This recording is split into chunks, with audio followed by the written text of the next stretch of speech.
Oh, ayamnya sudah mengurangi orang. Oh, boleh ayam sudah sama.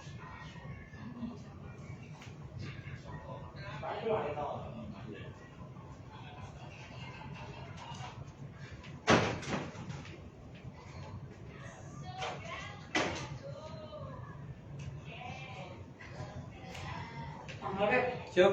Aku kemarin enggak ketemu. Digodok. Nah, aku tak digodok apa enggak berarti aku bilang salah kalau digodok. Aku nih, kok ngomong-ngomong aku nak manggil aku tak putusan loh. Aku biar dia tahu dong dia. Dulu. Ini kira-kira sih. Aku kan cuma minta telur, terus aku rambut dan nggak pengen makanan, aku nggak rambut. Oh, kalau aku kan enggak. Aku kan tinggalan. Ya ini kan lagi langsung duri. Ya, bodoh. Aku kan udah makanan udah lagi kan. Aku udah makanan udah lagi. Aku kayak kalau masih apa? Ambil bawang, biasanya itu bercampur lama-lama. Apa lalu ini? Nang jalan mangga dan semua nang dapat ngerti. Kalau ini sambut orang seperti naik tanah sensitif. Saya harus kita nikmatin.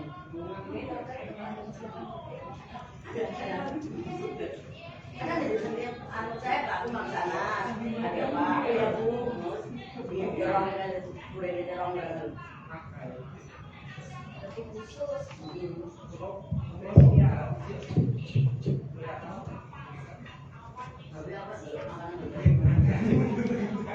Oke, izin Bapak Ibu semua. Assalamualaikum warahmatullahi wabarakatuh. Jadi selamat pagi dan salam sejahtera kita semua. Mohon izin ini ganti pemain karena harusnya ini sesi kedua, tapi awal ini Pak Denny dari Bapeda minta siap karena saya juga kita nggak enak kan, jadi tunggu full aja, nanti saya biasa Pak Denny siap biar full semua, jadi saya pemain berganti di awal. Oke.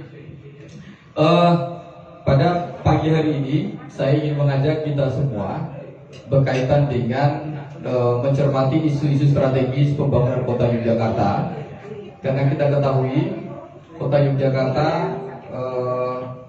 sudah tidak punya wali kota yang politik, jadi jabatan politiknya sudah nggak ada karena tak lagi PJ kan ya. Selain itu kita juga akan sesuai dengan instruksi Mendagri bahwa bagi 101 daerah kabupaten kota seluruh Indonesia yang masa jabatan kepala daerahnya berakhir, maka akan menyusun ya yang namanya RPD, bukan lagi RPJMD.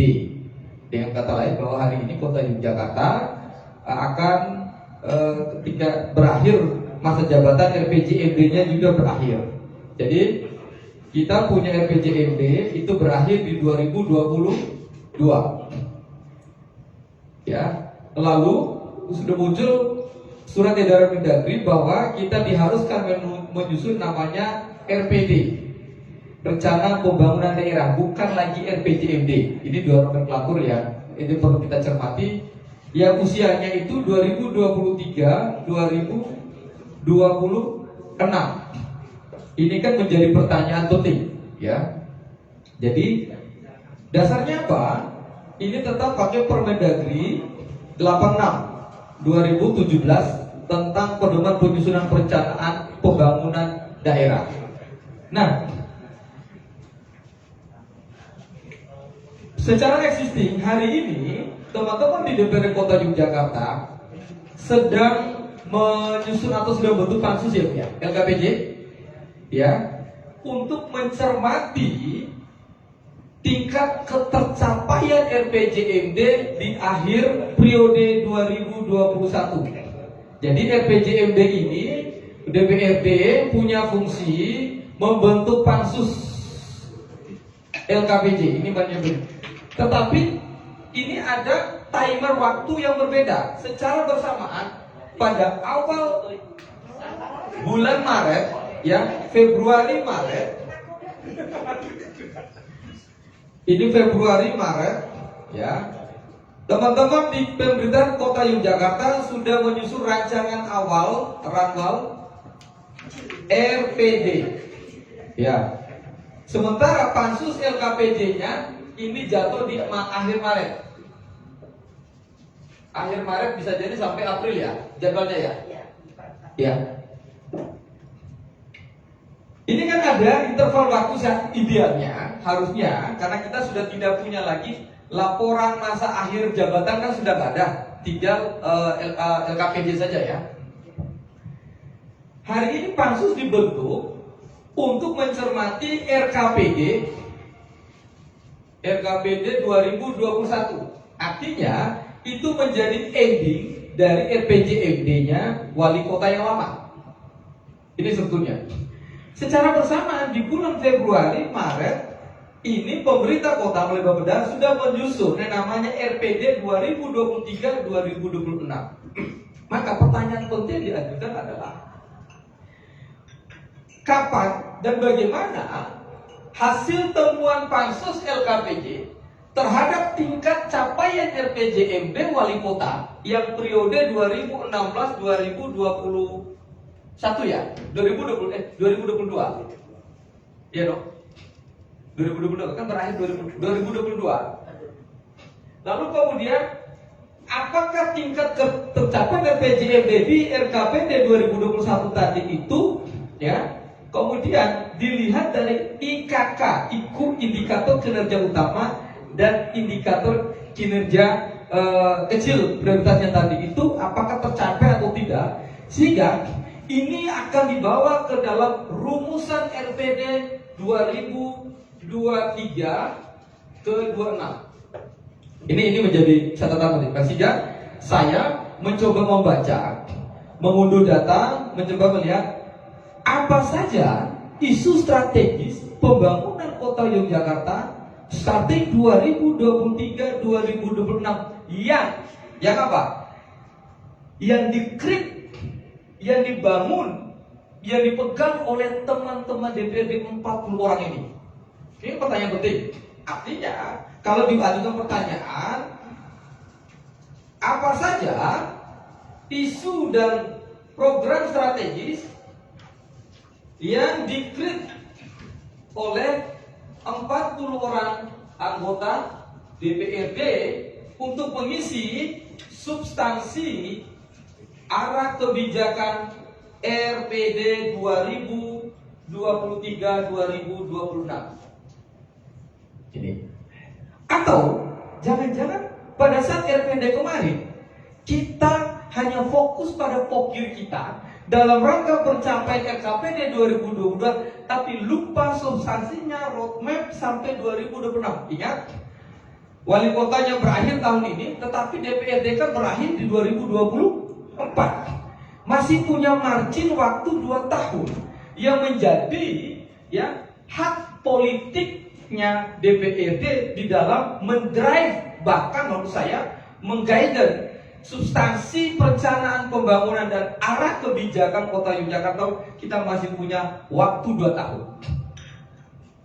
Nah, jadi kalau isu-isu di dalam RKPD kita tidak mampu mendrive-nya, maka kita hanya akan menjadi penumpang terhadap jalannya kereta PJ besok di 2023-2024. Ya dong, karena kita tidak akan mengikut.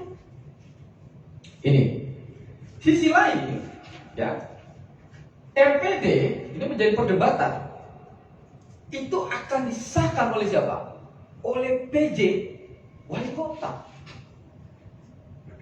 Tapi APBD-nya ditetapkan oleh siapa? Oleh DPRD. Ini soal kekuatan politik, legitimasi politiknya. Kalau kita tidak mendalami, maka satu, ini soal kuat-kuatan. Kuat mana birokrasinya dengan PJ, kuat mana birokrasi dengan DPRD. Sekali lagi, soal menggiring apa isu-isu strategis yang akan dilakukan oleh pemerintah kota Yogyakarta selama 5 tahun ke depan. Ini saya kira menjadi tantangan. Coba next. Halo. Nah, Oke, next. Saya melihat ini. Lalu apa yang harus dilakukan? Jadi prinsip dalam menyusun arah kebijakan RPD 2023-2026 yang harus kita kuasai adalah yang pertama, bagaimana kondisi daerah kota Yogyakarta hari ini? Berdasarkan apa? Kita kan tidak pernah melakukan proses mapping secara totalitas seluruh pokir-pokir DPRD, usulan program atau kegiatan yang dikumpul selama ini. Selama ini kan paling mentok ketemunya itu fraksi per fraksi, paling tinggi. Ya. Lalu ketika validasi dilakukan oleh Sekwan atas usulan proposal pokir, kita tidak pernah di feedback kembali bahwa sekian ratus proposal usulan kegiatan yang di feedback kepada DPRD, ini loh template programnya dan kebijakan sebagai akibat kita menginput pokir tadi. Itu soal gambaran umum kondisi kita tadi itu kan yang bisa dipotret berdasarkan apa? Pokir. Kan reses kan outputnya pokir. Nah, selama ini kan input proposal, oke, pokir, lalu dari Sekwan validasi masuk ke dalam SIPD. Tapi pertanyaannya, pernah nggak itu di feedback, ditarik kembali bahwa ke DPD berdasarkan hasil validasi Bapeda, jumlah usulan kegiatan proposal kemarin itu template programnya masuknya ini. Ini kan tidak pernah disampaikan kembali ke DPRD. Yang disampaikan apa? Oh, yang keterima tahun anggaran ini sekian, fokusnya di sini, lokusnya di sini selesai. Tapi menjadi bagian di dalam rumusan kebijakan itu tidak pernah. Nah, ini yang menurut analis gambaran kondisi daerah itu bisa dicermati dari proposal kegiatan pokir, ya, dari reses tadi. Yang kedua, rancangan ekonomi daerah. Seringkali di dalam RPD, ya, kalau bahasa dulu RPJMD, di RPJMD itu data-data makro soal kondisi ekonomi daerah itu dianggap hanya template pelengkap data. Tapi tidak pernah di cross check. Misalnya, ya, bicara soal rancangan ekonomi daerah, bagaimana PDRB kita, penyumbang PDRB tertinggi dari sektor mana sih? Ya, PDRB per kapita kita di sektor mana sih? Lalu kemudian pengangguran terbuka kita kondisinya seperti apa sih? Ya, inflasi kita seperti apa sih? Rasio pendapatan asli daerah terhadap dana transfer seberapa sih? Ini kan tidak pernah dikonstruksikan. Sehingga pada saat pengaturan arah kebijakan belanja tadi, indikator-indikator ini menjadi ukuran penting di dalam perumusan kebijakan. Yang berikut, analisis keuangan daerah. Ya, ini lebih kepada kemampuan DPRD ketika melakukan menganalisa postur APBD kita yang hari ini dilihat berapa sih belanja operasinya, lalu kemudian berapa belanja modal, berapa belanja barang milik daerah. Ini kan yang harus dicermati. Kenapa? Di analisis keuangan daerah dalam perspektif politik anggaran kita, kalau ini kemudian APBD kita, katakanlah 2T, ya, ini BO. Oh, bukan booking ini ya. Ya, belanja operasi maksudnya, ya kan? Ya. Lalu kemudian ini BM, ya. Ini BLM. Belanja operasi, belanja modal, belanja langsung masyarakatnya. Pertanyaannya adalah, di dalam analis keuangan membaca postur dan struktur APBD dia, bagaimana rasio?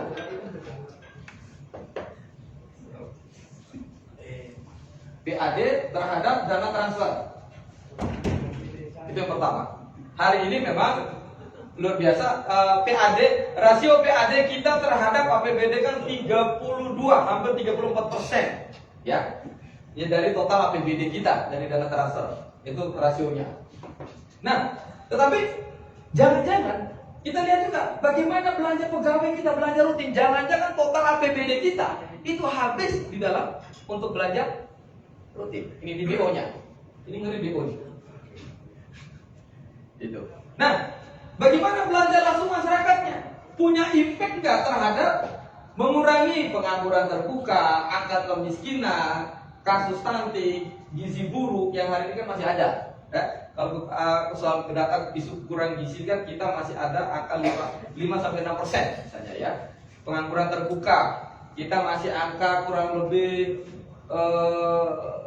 hampir 5% ya. Nah, itu. Ini isu-isu ini di dalam analisis keuangan daerah kita. Lalu penentuan rancangan awal perangkat daerah ini yang paling penting. Ya.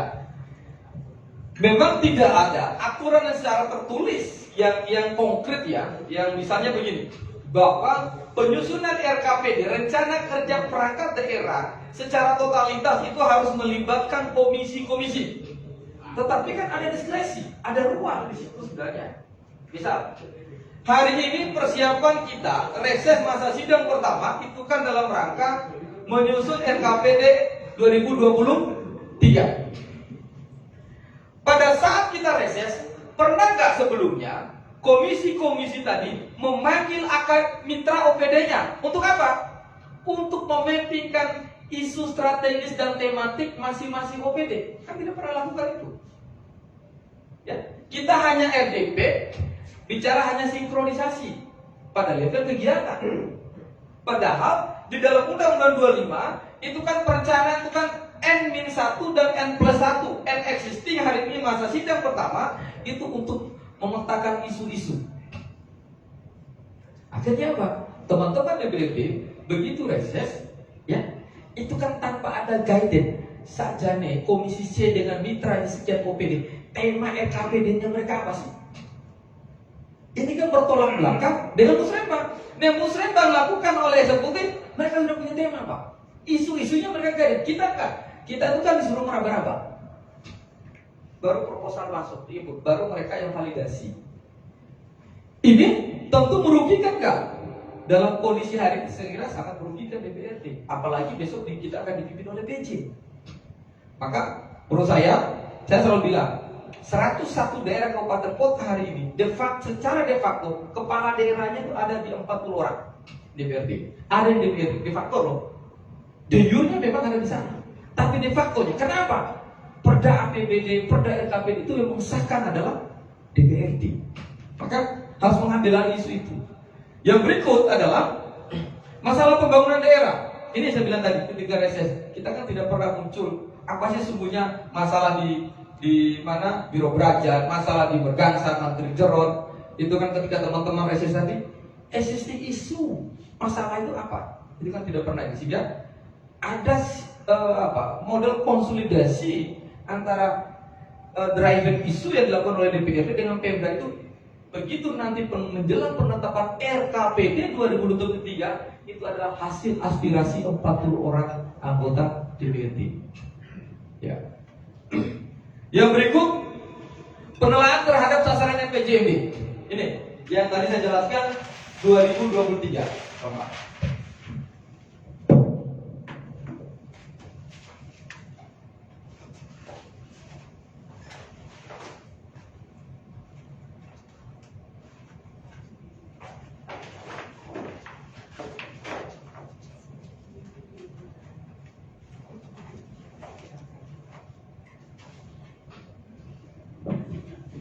Yang ini tadi. Maka ini pesan saya. Ya kebetulan hari ini saya mendampingi beberapa DPRD menjadi tim ahli di pansusnya ya di kabupaten kota. Pesan saya, ya, karena di RPJMD itu dia bicara indikator kinerja utama yang sudah dirumuskan oleh wali kota tentang target capaiannya mereka. Maka pertanyaan, pesan, bagaimana cara mencermatinya? LKPJ, pansus LKPJ itu dalam rangka apa? Mencermati konsistensi RPJMD dengan RKPD, RPJMD dengan APBD, RPJMD dengan LKPJ itu sendirinya. Jadi cara kerja pansus LKPJ adalah bagaimana mencermati konsistensi antara RPJMD dengan APBD-nya. Ya, ingat RKPD itu kan dalam rangka menerjemahkan RPJMD setiap tahun anggaran kan? Maka saya ulangi, pansus LKPJ bekerjanya dalam rangka mencermati konsistensi RPJMD dengan RKPD, konsistensi RPJMD dengan APBD, konsistensi RPJMD dengan LKPJ-nya. Nah, ini menjadi agak rumit. Kenapa? LKPJ di 2022 yang kita bahas hari 2021 pasti punya ketersambungan antara isu di 2022. Jadi tidak murni dia akan melaporkan soal capaian kinerja masa akhir RPJMD 2021. Maka apa dicermati? Lihat di kolom capaian, kalau ada tabel kan biasanya masing-masing urusan kan ada tabel itu. Lihat di kolom penambahan IKU-nya. Kalau RPJMD-nya ada 5, kok tiba-tiba di dalam IKU LKPJ urusan tadi kok jadi 10? Ini harus tanyakan. Ini penambahan atas apa? Kok tiba-tiba ada indikator kinerja khususnya? Itu yang awalnya misalnya di Esbangpol yang sebelumnya IKU-nya ya turunan itu ditetapkan ada 5, kok tiba-tiba ada 8? Apa narasi penjelasannya? Apa tiba-tiba dalam perjalanan ada penambahan kegiatan, ada penambahan program yang kemudian DPRD ikut menyetujui atau tidak? Nah, itu satu. Yang kedua adalah seringkali keterangan ini memang cara teknik administratif banget keterangan. Misalnya capaian kinerja terhadap pemadam kebakaran, contoh pemadam kebakaran, bahwa operasi rutin atau patroli rutin kebakaran, capaian kodenya itu adalah sangat tinggi keterangannya, atau tinggi di dalam itu tadi itu kolom itu, ya. Tetapi kemudian lihat angka yang dipatok di dalam RPJMD itu berapa persen? Kemarin teman-teman DPRD mengintervensi APBD-nya berapa rupiah? Ini harus dilihat itu, ya. Kalau menurut saya tinggi itu tidak tercapai, Pak. Ya, sangat tinggi itu baru tercapai. Apalagi sedang rendah. Nah, ini yang dikelompokkan. Yang tinggi, sedang, rendah itu yang diambil, itu menjadi bahan bakunya Pansus LKPJ untuk meminta konfirmasi kepada OPD terakhir. Kenapa ini tidak tercapai? Padahal kemarin Komisi C sudah berjuang mengintervensi APBD-nya, kok capainya rendah, bahkan tidak sampai. Itu tugasnya Pansus, Pak, mengevaluasi itu. Sehingga apa? Ketika besok untuk mengisi RKPD 2023, penambahan anggaran itu memverifikasinya dengan apa? Menanyakan kembali loh. Kemarin aja nggak tercapai, ini kok minta anggaran lebih? Itu korelasinya tadi, cara verifikasi. Ya. Berikut adalah penelantaran aparat kebijakan RPJMD. Tadi saya sudah jelaskan tadi. Nah, berikut penelantaran terhadap kebijakan pemerintah pada RKP dan program strategis nasional. Kita tahu lah, tadi rasio APBD kita terhadap APBD 30 sekian persen. Lalu selain-lainnya adalah dana transfer. Nah, isu-isu strategis yang bisa kita drive bawa ke kota Jogja apa? Nanti saya akan buka datanya yang bisa masuk kota Jogja. Misal hari ini Jogja ya efek pembangunan jalan tol di tata ruang dan transportasi ya. Nah, di dalam isu kita di kota Jogja, apa yang bisa tarik isu itu sehingga kita bisa mempersiapkan diri menjadi bagian? Karena di skema APBD itu kan ada dak afirmatif yang memungkinkan kita menerima slot anggaran itu. Ya. Yang berikut penelaan pokok-pokok pikiran DPRD. Itu yang saya maksud. Di dalam prinsip penyusun arah kebijakan, saya tuh pinginnya agak gregetan, maksudnya begini Pak. Bisa nggak sih DPRD membuat peraturan DPRD? Kan boleh peraturan DPRD bahwa yang namanya substansi musrembang itu juga di dalam musrembang nanti harus melakukan mapping isu mapping program berdasarkan hasil pokok-pokok pikiran DPRD. Hari ini kan tidak pernah terekspos Pak. Tidak pernah terekspos kan Pak. Saya bayangkan ada pada saat musrembang cat yang pertama kali diekspos oleh Bapeda itu di forum musrembang cat itu adalah eksplorasi mengekspos pokok-pokok pikiran DPRD yang di masing-masing dapil kecamatan. Didorong aja Pak. Sehingga apa? Konstituen jenengan tuh tahu ini loh. Kemarin usulan-usulan hasil kita reses kemarin dibicarakan sudah masuk di dalam pembahasan, mulai didiskusikan di musrembang cat. Jangan di musrembang kabupatennya, karena warga jenengan juga nggak pasti tahu. Selama ini enggak. Masuk siluman, apa warga masyarakat Kota Yogyakarta tahu itu bagaimana SIPD itu, bagaimana trackingnya kan nggak tahu. Maka untuk ekspos itu mana? Pokok-pokok pikiran tadi itu ekspos pertama, saya kira kalau pertanyaan, Pak Sarip ini melanggar posisi enggak, Undang-Undang 25 tentang SPPN kita sistem perjalanan jelas itu pendekatannya partisipatif, politik, top up, top down, bottom up, dari bawah ke atas, atas ke bawah, clear, nggak ada melanggar konstitusi. Hanya saja eksekutif saya kira lebih paham, cerdas mereka. Ngapain kita mau ekspos kan nggak ada regulasi, ada diskresi sebenarnya. Nah, pimpinan DPD saya kira bisa mendorong, menyampaikan, bikin peraturan bahwa yang namanya pokok-pokok pikiran, penelahan pokok-pokok pikiran DPRD itu bisa dilakukan ekspos pada musrembang kecamatan. Wah, itu saya yakin ya. Dan harus dilakukan secara inklusif, terbuka, ya. Jadi supaya jenengan juga tidak jadi sasaran apa ya? Sasaran tagih utang oleh masyarakat. Lobbying udah mengumpulkan di mana? Nah, kalau besok enak itu. Jadi apa? DPRD sama eksekutif sama-sama melakukan validasi terhadap usulan tadi, muat gak di dalam pokok-pokok pikiran opini tadi di dalam musrembang cap. Itu. Yang berikut, perumusan prioritas pembangunan daerah. Nah, ketika hasil ya diekspos pokirnya di kecamatan musrembang cap tadi, maka pada saat perumusan prioritas pembangunan daerah, kita sudah memiliki tema masing-masing kecamatan wilayah tadi kan. Oh, kecamatan Mergangsa, Menteri Jeron, kecamatan Umbul Harjo, kan kita ditarik. Oh, nanti OPD pengampungnya sebagai leading sector, OPD mana? Berdasarkan program prioritas tadi. Ya. Lalu terakhir bicara perumusan rencana kerja program dan pendanaan. Itu tinggal manifolder program aja. Sekali lagi saya ingatkan Bapak Ibu semua, prinsipnya udah tutup mata itu APBD-nya dulu.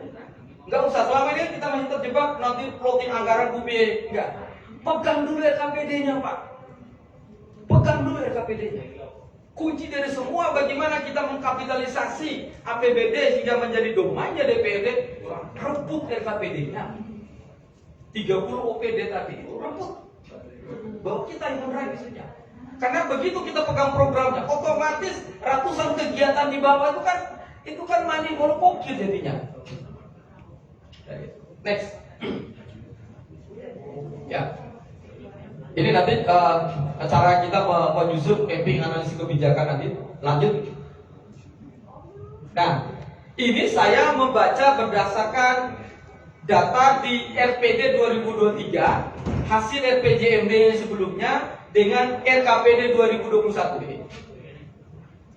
Isu-isu penting ya selama 2023 hingga 2041 Kota Jogja ini ya.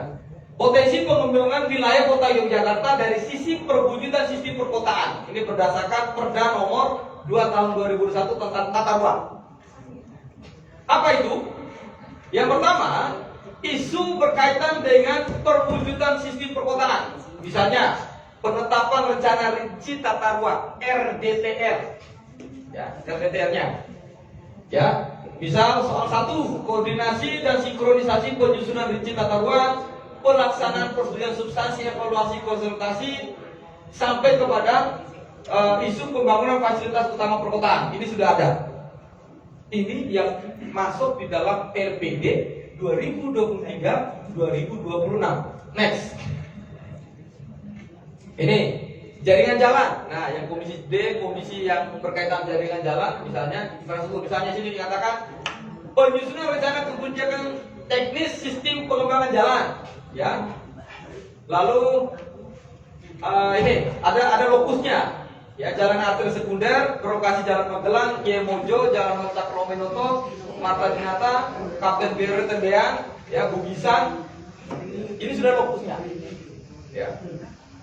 Lalu peningkatan layak pemilihan kolektor sekunder, ya, jalan lokal sekunder. Ini terus next, ya, ini jalur kereta api, ya, ini isu-isu yang akan di dalam hal transportasi, ya.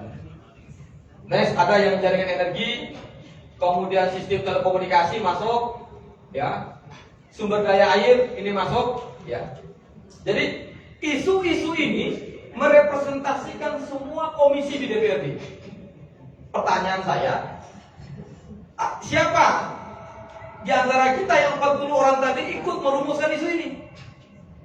Atau jangan-jangan kita hanya menerima mentahan template-nya? Ini sudah diperdakan loh Pak. Ini sudah menjadi, mana yang menjadi, jangan-jangan pokin kita selama ini kan tidak masuk di sini. Ini kan isu-isu strategi yang sudah dirumuskan. Ya. Pengembangan perpipahan, pembangunan sumur dangkal, ya, di penduduk kawasan tepi sungai secara terbatas, ya. Ada nggak pokinnya teman-teman kemarin di sini? Next, ya, pengembangan air limbah, ya, jaringan spal domestik, oke, pengelolaan limbah B3 dan seterusnya, jaringan persampahan perkotaan ada 6, ya, pengembangan jaringan layan sampah secara komunal, pengembangan sektor pelayanan sampah di sektor Gunung Kentur, sektor Kota Gede dan lain-lain. Ini akan dibiayai 5 tahun ke depan di dalam LPD 2023-2026. Next, terus, ya. Nah, saya mencoba mencermati isu kemiskinan di Kota Yogyakarta. Berapa angkanya? Ya, memang fluktuatif. Ya, posisi hari ini kita ada pada 6,8% angka kemiskinan kita. Walaupun di bawah nasional 12%, lalu kemudian angka kita itu, ya. Jadi 19 ya, kita lihat 19. Oke, 2020. Posisi pada tahun 2016 persentase penduduk miskin DIY 13,34%, kemudian turun menjadi 11,7 itu DIY. Ya. Kemudian kita lihat pada tahun 2020 meningkat karena Covid ini ya, menjadi 12% persoalan kemiskinan kita di Kota Jogja itu wilayah DIY. Lalu angka kemiskinan merupakan salah satu indikator SDGs, Sustainable Development Goals ya, yang dicapai 147,9% capaian kita berdasarkan program SDGs-nya. Jadi kita cukup baik ya. Next, berdasarkan 14 isu SDGs. Lalu bagaimana isu IPM kita? IPM kita lumayan bagus. Kota Jogja ya, isu IPM-nya kita tinggi karena ingat IPM itu salah satu indikator kita mendapatkan DID, dana transfer. Itu salah satu variabel penting IPM. Baik. Nah ini IPM kita ya luar biasa, saya kira kita ada pada posisi 86,61%. Ya, kita bandingkan dengan coba next. Ya, IPM Kota Yogyakarta luar biasa pertumbuhannya, grafiknya bagus. Next. Nah ini lihat. Dibandingkan dengan Indonesia nasional dengan DIY, Kota Jogja angka tertinggi 86,61%. Provinsi itu hanya 79,97, sedangkan nasional 71,94. Ini prestasi luar biasa saya kira. Grafiknya bagus. Terus gizi buruk. Nah, kita memang walaupun masih kecil, kalau bisa kita kan kota kecil lah, ya. Kita masih punya PR itu menyelesaikan gizi buruk itu 1,31%. Lalu kemudian prevalensi balita yang kekurangan gizi lumayan besar ini. Menurut saya lumayan besar. Kita masih ada angka 5,6% prevalensi balita yang kurang gizi kurang gizi tadi. Ini perlu tangani. Ya, ini PR besar saya kira di Kesra. Next, pengangguran. Bagaimana dengan isu pengangguran Kota Yogyakarta? Selama tahun 2016-2020, kalau kita membaca dokumen LPJMD capaiannya cenderung fluktuatif ya. Rata-rata minus 12,50%. Artinya apa? Kita lihat pada tahun 2016 tingkat pengangguran terbuka Kota Yogyakarta adalah 3,63%. Lalu 2019 tinggal 1,69%. Ini kan prestasi bagus menurut saya. Next. Nah ini PAD, isu soal PAD, presentasi pendapatan asli daerah terhadap pendapatan.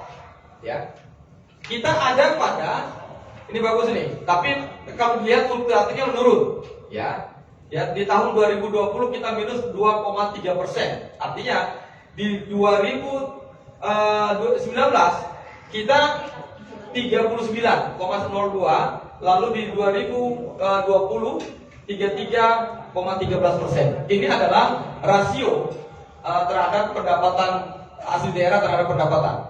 Next. Oke, sudah. Jadi ini tadi beberapa data penting menurut saya. Kenapa? Inilah instrumen ketika kita tadi bicara isu strategis dan arah kebijakan. Tinggal passion kita di mana. Kalau saya di Komisi D berarti kan ngomong soal kesejahteraan masyarakat kan, kan Pak. Ngomong Komisi A itu bicara bagaimana tata kelola pemerintahannya, urusannya mana saja.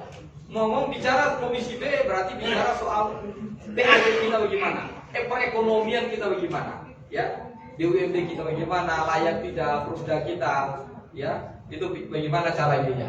Nah, itu Bapak Ibu semua, saya kira yang pengantar diskusi kita pada pagi hari ini, mudah-mudahan menurut saya kita jangan sampai terjebak hanya mikir pokir Pak, rugi kita.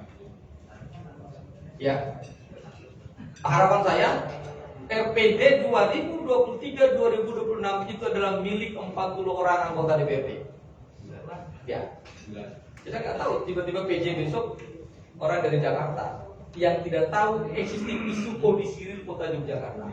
Lalu kemudian dengan insting cara berpikir Jakarta mau menyelesaikan kota Jogja, maka ketemu nggak ketemu Pak. Yakin ya? Walaupun ada birokrasi di bawah. Maka ini kesempatan dan momentum bagi kita dalam hal besok misalnya teman-teman bapak-bapak semua bentar lagi akan bicara musrembang. Musrembang kapan Pak? Udah selesai. RKPD belum ya. Nah rangkaian RKPD menurut saya peran komisi Pak, Bapak Ibu semua, nggak usah sungkan panggil aja RDP terus rutin Pak. Ya. Jadi bukan hanya zaman pansus kita RDP dengan KKD menurut saya. Menjelang mengisi RKPD 2023, peran komisi itu menjadi sangat strategis. Nah, saya bisa menyuplai data-data ini nanti. Kalau bapak-bapak mau berkenan nanti saya bantu. Ya, saya bikin metrik komisi A isunya apa, komisi B isunya apa, komisi C isunya apa, komisi D isunya apa, nanti supply. Jadi pertanyaan-pertanyaan penting itu bisa diajukan sehingga kita bisa merekam proses itu bisa menjadi rekomendasi hasil komisi terhadap RKPD. Itu saya kira. Sekali lagi terima kasih hanya berbagi data dan informasi, semoga ini bermanfaat. Assalamualaikum warahmatullahi wabarakatuh. Monggo kalau kita mau diskusi. Kali tidak mic.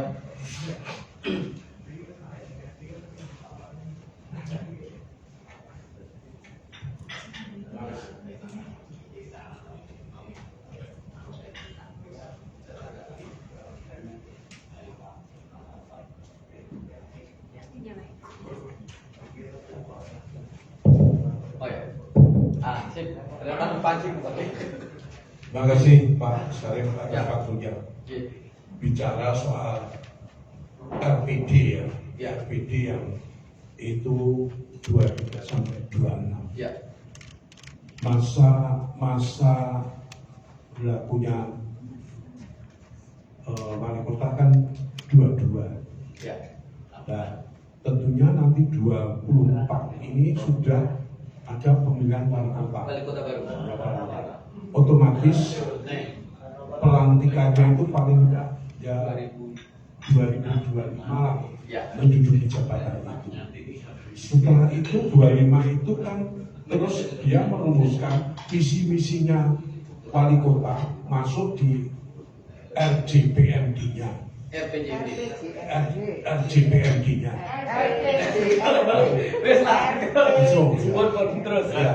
Masuk di situ. Nah, apa ini tidak benturan dengan yang tadi RPD-nya dan visi-visi wali kotanya ini berbenturan? Nanti terus bagaimana ini? Terima kasih. Oke, matur suwun Pak Li. Jadi yang uniknya RPD ini kan tetap mengacu pada Permendagri 86 ya tentang pedoman putusan. Jadi kalau gambarnya begini,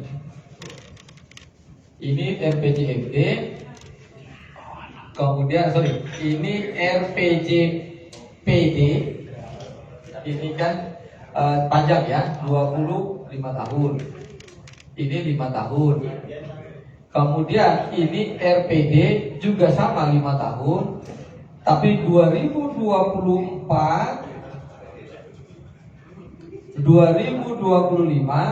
ini kan ada wali kota baru, yang dimana sesuai dengan undang-undang dia harus menyusun visi misi yang akan diejawantahkan di dalam RPJMD-nya wali kota terbaru. Kan ini logiknya. Nah, yang pertama, LPD hari ini acuannya adalah RPJPD.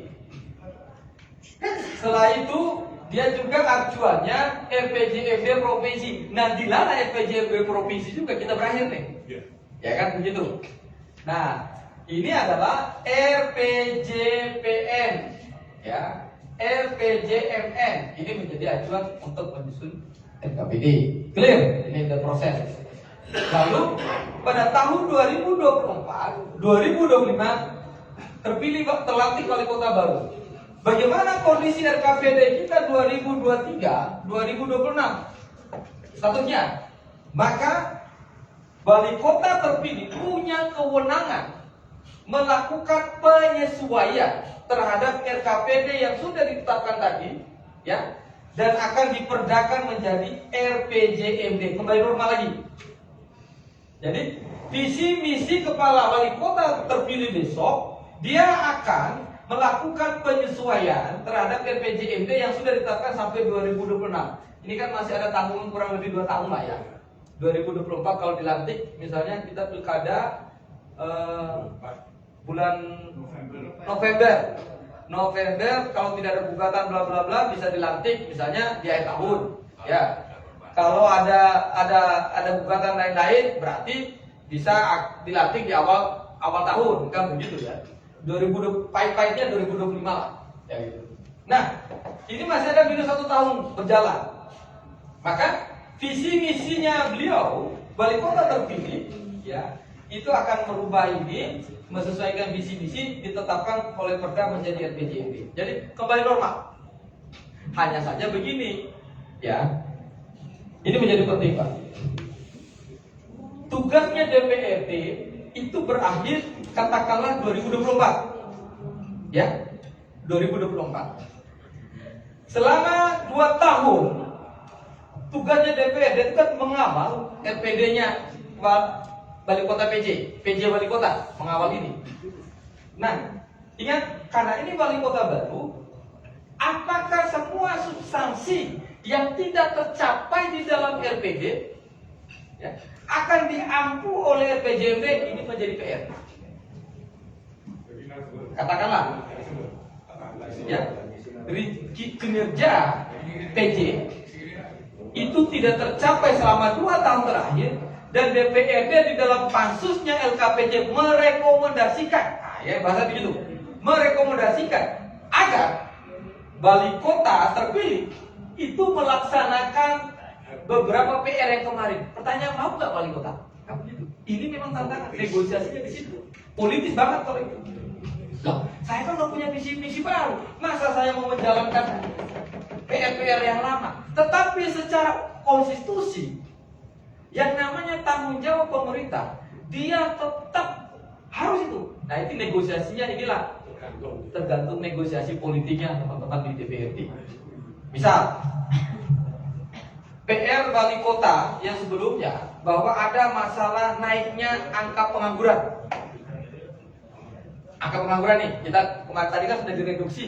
Tiba-tiba, loh, urusan pengangguran terbuka dan lain-lain kan itu kan masa lalu. Saya mau merumuskan baru kan gitu. Nah, ini kan ruang negosiasi politik yang tentu dirumuskan RPJMD. Tidak bisa hanya by lip service, hanya bicara, enggak. Apa indikator yang diuraikan oleh wali kota terpilih dalam RPJMD terbarunya? Itu Pak Gil. Oke, monggo. Masih lagi bikin diskusi? Ya, monggo. Ini calon wali kota semua ya. Ini.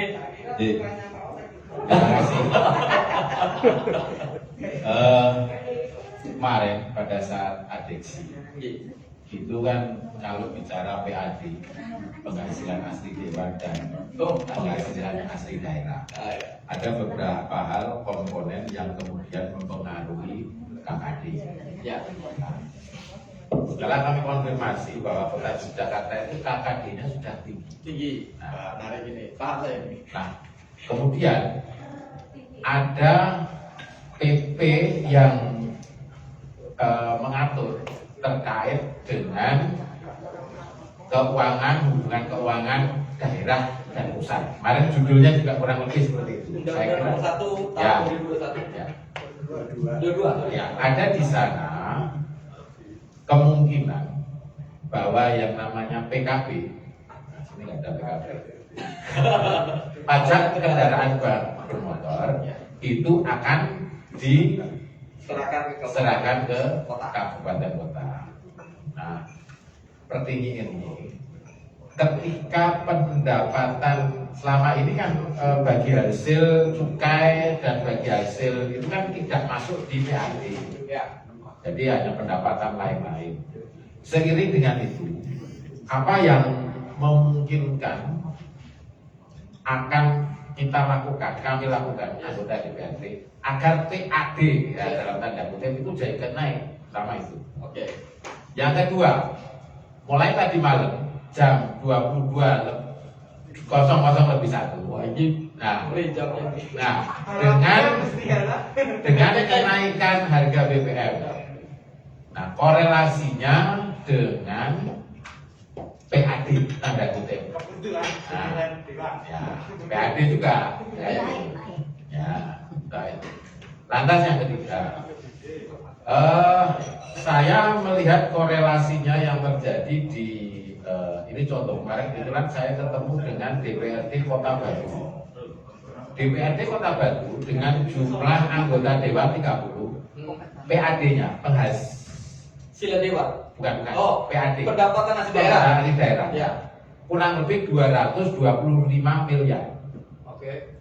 Tetapi yang luar biasa itu tunjangan perumahannya ada di 22.500.000 per bulan. Oh, PP ya. Ya.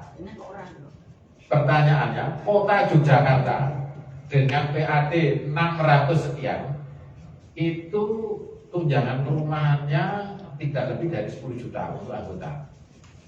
Nah, itu piye carane, Mas? Jadi piye carane? Nah, karena ini kalau bicara penghasilan PAD, penghasilan asli dewan dan pendapatan asli daerah ada korelasinya. Ya. Saya kira ini akan lebih semangat gitu. Kalau kemarin kita bicara COVID-33 mentok udah, nggak bisa. Sehingga kemarin kita di adeksi itu cenderung menaikkan KKD dengan potensi PKB bisa masuk kota dan bagi hasil setelah masuk kota dulu kan seperti itu. Ya, itu 3 hal itu Mas Arif. Terima kasih. Ya, ini pertanyaan menarik ini. Kebetulan yang pertama saya bicara undang-undang KPD ya dan potensi meningkatnya PAD. Saya kemarin bicara sama Pak Ketua, beberapa teman-teman lain. Langkah apa yang harus dilakukan? Jadi jangan menunggu. Ini kan memang PP-nya kan belum turun nih. PP permennya belum turun terhadap berkaitan dengan hak KPD itu. Tapi begini, selama ini existingnya ya, kita kan tidak pernah tahu itu. Ya, tiba-tiba kita mendapat jatah bagi hasil ya, ataskan kewenangannya kan ada provinsi. Ya, tapi data real berapa sih sebenarnya jumlah kendaraan yang dikenai baik roda 2 maupun roda 4 yang kemudian yang menjadi harusnya hak kota Jogja itu kan tidak pernah ada transparan satu. Oke, padahal beban kerja, beban jalan dan lain-lain kan di kota Jogja semua. Itu satu. Lalu apa yang dilakukan? Nah hari ini kebetulan lembaga saya nangani kurang lebih 8 kabupaten kota di Jawa Tengah sedang akan melakukan awal bulan ini survei ya, kajian dan survei PKB potensi pendapatan daerah dari pajak kendaraan bermotor. Di dalam aturan Kemenkeu kan jelas itu ya, Spesifikasi roda 2 cc sekian, pajaknya sekian, roda 4 cc-nya 3000 cc, 5000 cc, ya. Itu kan harga sekian, pajaknya kan sudah ada. Rumusan itu sudah ada. Lalu coba.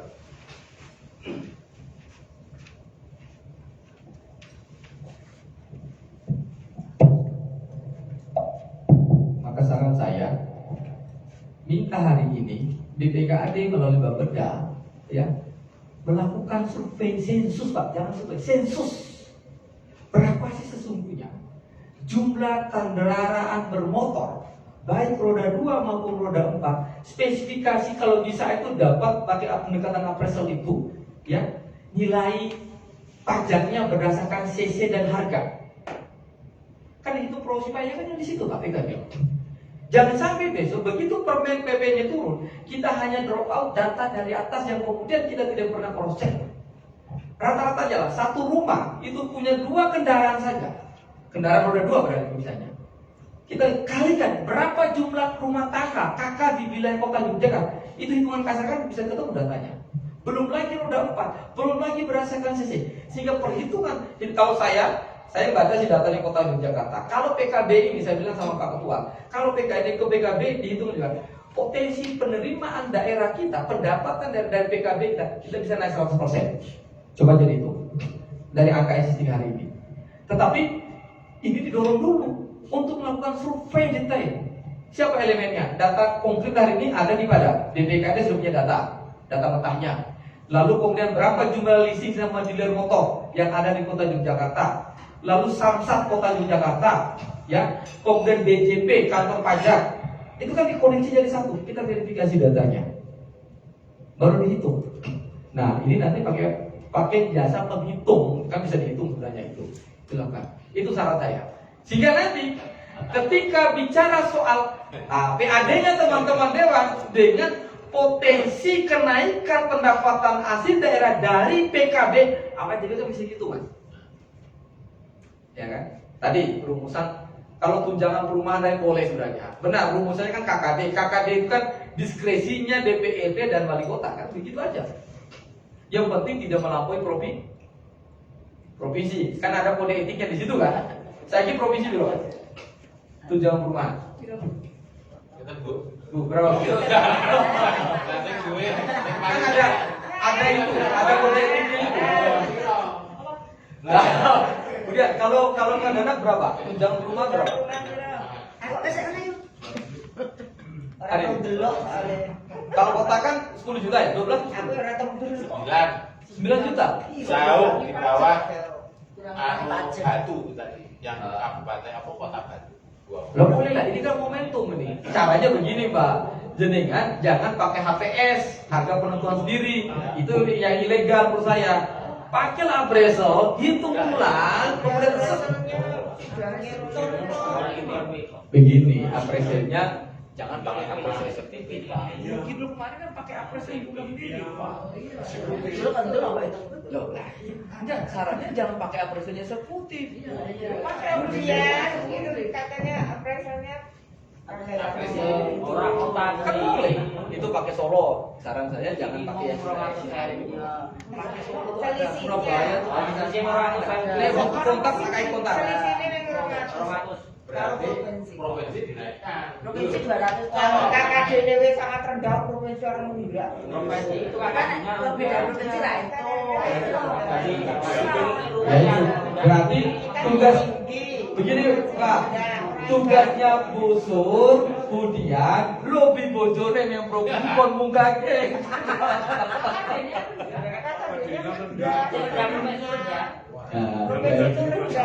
Berarti item apa yang bisa dinaikkan? Selain perumahan. Ya, saya kira begini. Item. Gini Pak, itemnya hari ini saya membaca data BPKD, ya, membaca data BPKD hari ini ya per tahun ini sedang melakukan proses penyusunan NJOP, betul tidak? Ini ada komisi D kan? Pak Sogi. Nah, coba cek data hari ini Kota Yogyakarta sedang melakukan penyusunan NJOP, kenaikan NJOP. Nah itu aja jadi ukuran. Karena berkaitan bangunan PBG dan lain-lain kan, otomatis harga sewa itu naik. Nah itu. Tinggal dihitung rumusan itu tadi. Penyesuaian kenaikan NJOP kan berdampak terhadap PBB kan? Ya, pasti jelas itu. Sama PPH pajak PPHTB. Penyesuaian NJOP berdampak pada pajak PBB dan PPHTB, ya begitu. Begitu bangunan muncul, ini kan menyesuaikan harga sewa kan, harga kontrak. Nah, appraisal itu akan menghitung di situ nanti. Oh ternyata Kota Jogja harga sewa rumah itu bukan lagi di 12 juta, tapi sudah di angka 15 atau 20 juta. Nah, gitu. Kan? Sudah mahal sewanya. Nah, gitu. Nah, akan dibikin diskresi, dihitung. Dapil yang paling jauh dari pusat kantor DPD siapa? Yang paling jauh? Oh, ya berarti daerah selatan paling jauh. Yang paling jauh dari jarak dari kantor Hasan? Oh, Pak Hasan. Siapa? Pak Oleh atau Hasan? Oh, Pak Hasan. Orang soalnya omahe kan di luar kota.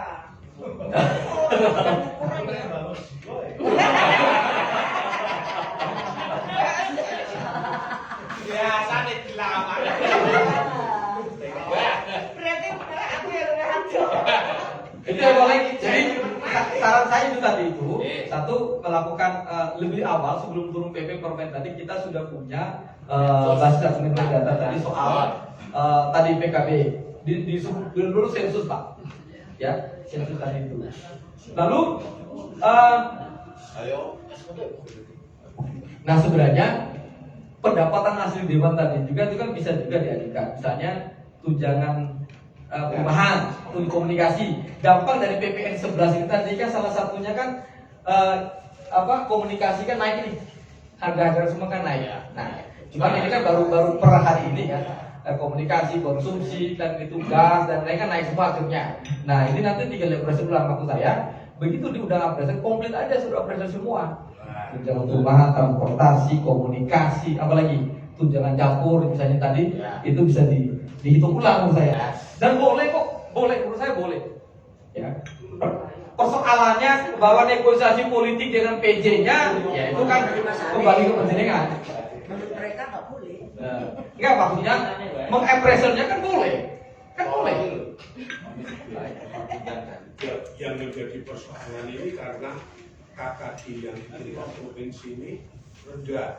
Jadi kalau kita mau ngoyak-ngoyak itu juga sulit, bisa nanti melebihi. Tapi begini Pak, kalau dilihat, kalau baca undang-undang HKPD Pak, diskresinya terhadap desentralisasi daerah itu lebih banyak. Kalau dulu kan kita masih pedoman PP 19, pedoman pengelolaan keuangan daerah yang dikunci Permendagri 70 kan tentang dengan HKPD ini ruangnya itu karena ini kan menjadi haknya daerah. Daerah bisa menentukan. Karena kemarin Pak Rino dari Dagri menyampaikan yang penting satu IPM UAP, PDRB UAP, rasio itu kan itu menjadi indikator menurut saya. Boleh, saya Berarti boleh melebihi provinsi kalau nah itu. ini yang menurut saya dikaji dalam pengelolaan data. Ini Kemarin Jadi nanti PKB itu turun ke kabupaten kota. Ya. Wah, tambah glosor ini. Oh, provinsi tambah segelosan. memang misinya demikian Pak. Kalau tanya saya ini pendapat saya begini Pak. Besok 2024 nih kalau bisa bicarakan kalau hari presiden mau menyelesaikan, besok yang namanya gubernur tuh udah gak dipilih lagi. Betul. Gitu. Enggak, bukan maksudnya seluruh Indonesia ya. Titik desentralisasi itu kan ada di kota dan kemarin kan disampaikan oleh Dagri kemarin di sini, ya kan? Kewenangan tadi itu ada pada daerah. Jadi ini menurut saya peluangnya untuk meningkatkan PAD-nya daerah dan PAD-nya dewan, saya kira tergantung kita tadi. Optimalisasi bisa nggak menggenjot ya pendapatan di daerah, menyelesaikan kebocoran dari retribusi parkir, lalu kemudian pajak hotel, restoran, tempat hiburan. Kita kan masih bocor banyak ini. Kita belum menggunakan tapping box, FX kan begitu. Itu saya kira. Bang, Siap. jadi kemarin dalam komunikasi kami dengan Sekjen Kemendagri terkait dengan kewenangan daerah. Jadi dalam hal ini yang dimaksud dengan kewenangan daerah, yaitu penentuan keuangan daerah sesuai dengan Permendagri nomor 62 tahun 2017. Sehingga di sana dapat bahasanya atau boleh mengatur terkait dengan kemampuan daerah. Seperti yang Bang Serif sampaikan tadi, dari kemampuan daerah kabupaten kota masing-masing. Sehingga ini sesuai dengan nanti mungkin turunan dari PP tersebut di dalamnya nanti kemampuan daerah masing-masing di daerah itu tidak lagi tergantung dengan provinsi. Betul. Gitu loh. Kemarin Pak Rino juga menyampaikan demikian dari Dagri kemarin. Sehingga kemungkinan kita tidak bisa tergantung dengan provinsi. Tadi katakanlah kalau provinsi perumahan ini 100 sama di 120 boleh. Saya seperti itu. Karena begini Bang Oli. Tentang hak keuangan kemarin kan begini. Tentang hak keuangan DPRD itu kan diatur melalui PP 18 ya. Tentang hak keuangan muncullah degradasi. Oh kalau ketua DPRD kemarin CC-nya mobil sekian, kan begitu ya. Wakil ketua sekian, anggota CC-nya 1.500. Provinsi juga. Jadi di dalam ketentuan peralihan tadi itu bahwa yang namanya pimpinan anggota DPRD ya tidak boleh melampaui, kan begitu kemarin di PP 18 kan yang mengatur hak keuangan tadi itu. Tapi di sana ada dikecualikan tergantung apa? Kemampuan keuangan daerah. Nah, ini kan yang diskresinya kota ya yang bisa dimainkan. Nah, maka tapi pinjam dong lembaga lain maksud saya. Jangan pakai HPS saja. Jangan harga untuk sendiri kan begitu ya. Saya tidak perlu sebutkan nama, ada salah satu DPRD lalu kemudian karena di aturannya itu yang namanya pimpinan DPRD kan dia tidak boleh ngambil cash kan uang. Harus mobilnya harus tetap dia gunakan. Nah, ada beberapa DPRD pimpinan mobilnya dibaliknya jalur duit. Nah, saya sudah ingatin. Ini tinggal nunggu akhir tahun aja, rampung kan begitu. Nah, tapi ya kasih teman-teman saya Bang, ini dipresur kan. Ya pokoknya saya nggak mau, saya yang model. Ya udah yang penting kita sudah bisa berikan masukan perkara nanti ya. Nanti diikatnya, dikuncinya, dihajar itu pas menjelang pilkada biasanya, pemilu. Ya, pengembalian. Ya teman-teman kita provinsi kan juga merasakan loh, tapi kasusnya bukan kendaraan. Ya, bukan kendaraan. Dan dihajarnya menjelang pemilu lagi. Nah, itu kasus provinsi. Nah, artinya kita punya pengalaman buruk lah soal itu. Itu, maka apa? Pengalaman buruk apa? HPS, jangan pakai HPS, Pak. Jangan menggunakan isi sendiri menentukan aku munggah sekian persen, jangan. Pakai lembaga negara, apresiasi itu lembaga negara, Pak. Ibu semua, pakai mereka untuk menghitung data. Itulah menjadi argumentasi kita ketika menghitung dengan BPKAD berapa persen kira-kira naik. Mau naik 500 pas 1 juta lah bisa nyampe gitu, kan lumayan. Itu paling. Iya siap. Monggo, masih ada lagi? Lalu kita break. Oke, baik, terima kasih Bapak Ibu semua. Sekali lagi mohon maaf apabila ada hal yang kurang berkenan. Enggak apa-apa, sekarang tuh Pak. Kita break. Lalu nanti di sesi berikut kita akan diskusi dengan Pak Beni. Nah, dilarang ketika Pak Beni hadir. Tanyakan aja soal itu. Bapak. Nah, soal PKB ya, kan ada di wilayah kewenangan beliau nanti. Kita bicara itu. Baik, terima kasih. Assalamualaikum warahmatullahi wabarakatuh.